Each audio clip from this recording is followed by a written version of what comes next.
How you doing? This is Brotha T. If you want to support the channel, we have t-shirts and other merch right there in the description. Just hit the link. You were a star child, let your light shine for all the world. When you open your mouth to reveal a pearl, let it shine more, just to light the path. If it don't add up, man, just do the math. If it ain't for you, let it pass on through. How you doing? This is Terrion Wilson, aka your boy Brotha T, here with another one. So we're coming with another good episode for you. Actually, it's going to be a great episode. We're going to talk about soulmates, or a kind of soulmate. But before we get into it, I need you to do me a favor.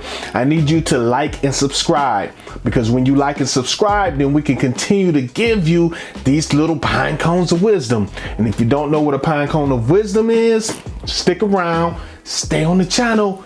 You will get it. I guarantee it.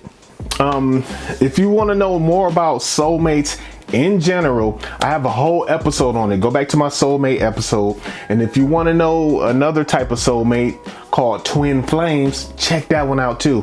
I have a whole episode on twin flame. That's a different type of soulmate. So what is a soulmate? I'm just gonna give a general definition, not too deep. So soulmates are people that believe they connected on a soul level. Okay, so it's deeper than a regular relationship. Okay, so if you want to know more about it, it goes deeper, go check that episode out.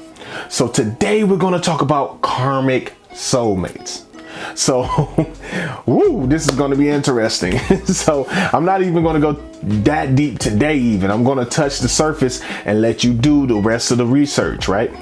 So when we go through our lives, we have relationships, we have friendships, we have all kinds of stuff going on. When you have a soulmate relationship, that is a stronger bond. A lot of times you believe it's on a soul level, right? So it's a deeper connection than just meeting somebody, you click or you don't click. Soulmates, it's a different ball game. But with karmic soulmates, these are soulmates that are specifically set apart for you to learn lessons from. Now, a lot of times these karmic soulmates will be, lessons on kind of on the bad side of things, right? So they can go either way, but a lot of times they're going to be on the bad side of things, especially when we need to learn lessons. All right, let me give you a quick example. All right, so let's say you go to relationship after relationship where it's like abuse, right? It could be physical abuse, it could be emotional abuse, it could be anything, but it's over and over again. You keep getting into these relationships over and over. It's almost like you just having bad luck or something. It's not luck. Sometimes it could be the universe, God, whoever, setting it up so where you can keep getting into these relationships on purpose so that you can learn a lesson. For instance, you might be going through a situation where you need to have a little more self-love, right?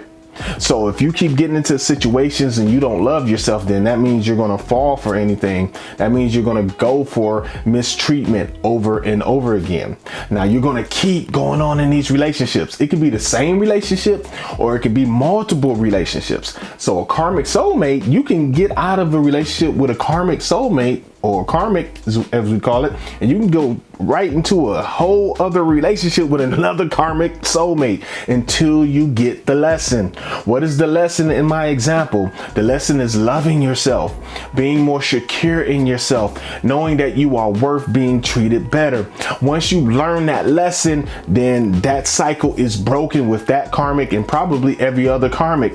Now going forward, you can go into your next relationship and you don't have to worry about somebody mistreating you or abusing you in that way, because you've learned your lesson and you've gotten rid of the karmics. So today we're going to try to help some of you understand, when you're in a karmic relationship.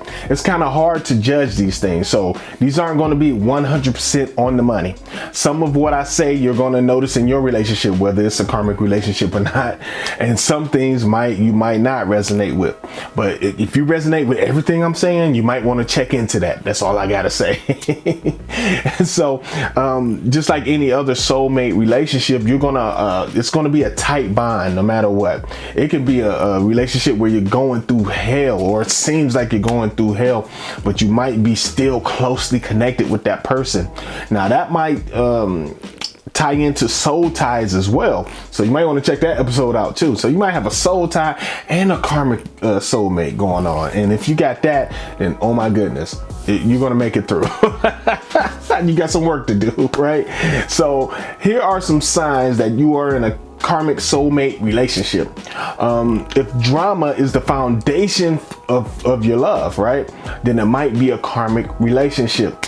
Every time you turn around, there's something going on, right? You guys seem like you're getting along, and then here's some more drama, and it seems like you just can't get away from the drama. It seems like they can't get right, and if they can't get right, or if they start to get right, then you can't get right. It's like it's always something going on in your relationship.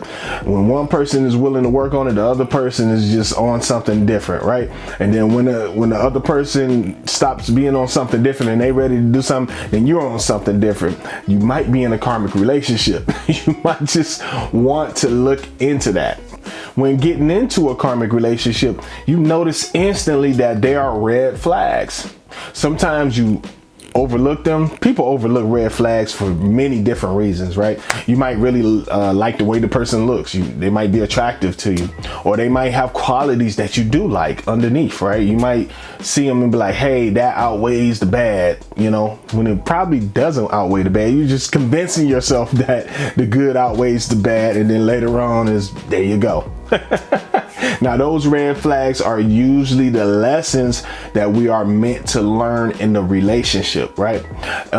So I'll give you an example. So, you know, let's say you're a woman and you're dating a man and you start to see some of those abusive tendencies. Now, he might just, you know, a lot of abusive people, they're not just going to jump up like, hey, I'm abusive, huh? You know, but you have to look and read between the lines sometimes. So you might be out to dinner with this guy, right? And he might start talking crazy to the waiter, or somebody might disrespect him in some small way, and he's quick to jump, quick to react, quick to try to kick somebody's butt. You get what I'm saying? And you can see the anger, and wow, I never seen anger like that before. And you overlook it. You might be not noticing a red flag that can show up in a different way in that relationship. And that doesn't necessarily mean it's karmic every time you meet somebody like that, a karmic relationship, a karmic soulmate relationship rather, but it could be. You need to look into that. So another thing you want to look out for, these relationships are about getting to your growth, right? That's the whole point of the relationship. This means that you might end up being misunderstood and frustrated in the relationship.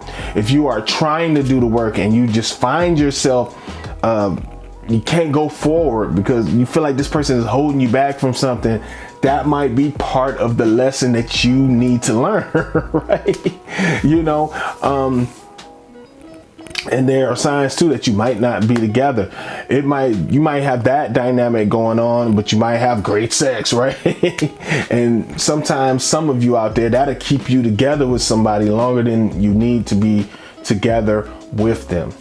So if you're trying to do the work, then you might have to take that as a sign that, hey, I need to work on myself. But if you don't want to take the work and you just want to have, you know, the good sex and nothing else, then that's your choice. But understand that later on in life, when it's time to kind of settle down, everybody gets older, right? And do you just want, you know, because that's going to slow down eventually. We're human. So, you know what I mean? So eventually you're going to have to get along with somebody if you're going to have companionship in your, you know, more mature ages. Here's another sign. They can become addicting. You know what I mean? Those relationships, I'm saying.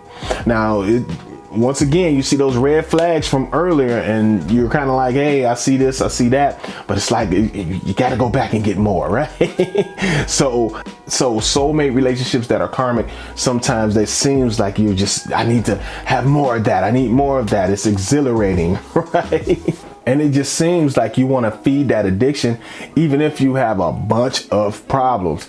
Now, another sign here that these relationships often turn into codependent relationships. Now, what's a codependent relationship? It's when I need you or you need me to be whole. Now, I talk on this all the time, and I'm going to talk on it right now as well.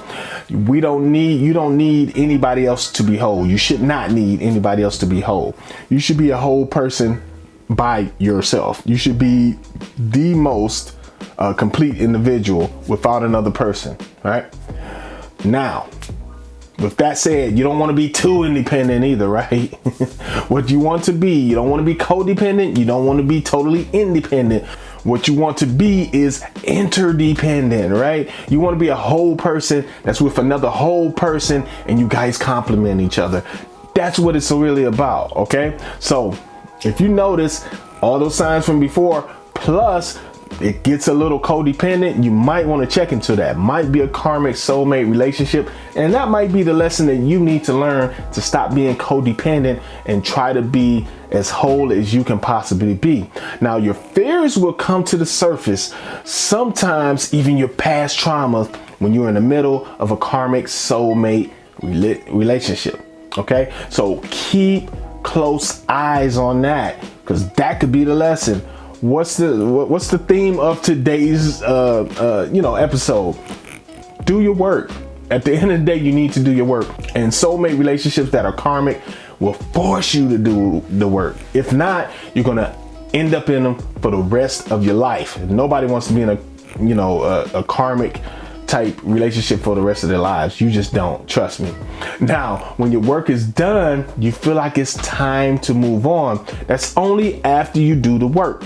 Once you start doing the work, then you start to recognize it. And when another karmic comes up, you know not to get into that relationship.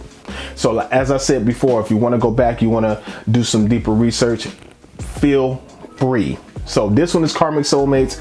We have the other episodes. We have the soulmate episode. We got the twin flame episode. And we also have the soul ties episode. They all are part of a series. All right. So this has been your man, Brotha T. I enjoyed talking to you, family. And I hope you enjoyed it too. I'll catch you on the next one. I'm getting out of here. Peace.